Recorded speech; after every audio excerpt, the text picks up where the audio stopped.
আপনার বিদ্যা, বুদ্ধি, ইমানদারি, ধর্মভীরুতা ও সততা ইত্যাদি সব কিছু আছে, কিন্তু শত্রুও ওত পেতে বসে আছে। আর সত্যিকার ভালোবাসার দাবিদার চুপচাপ এক কোণে বসে আছে।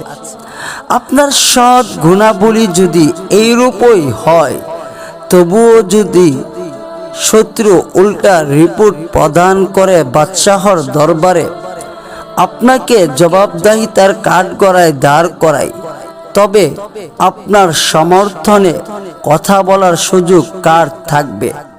অতএব আপনার জন্য এটাই উচিত মনে করি যে অল্প তুষ্টির রাজ্যে আপনি পাহারাদারি করেন, অল্প আয়ের উপর সন্তুষ্ট থাকুন এবং বাদশাহর চাকুরি ছেড়ে দেন।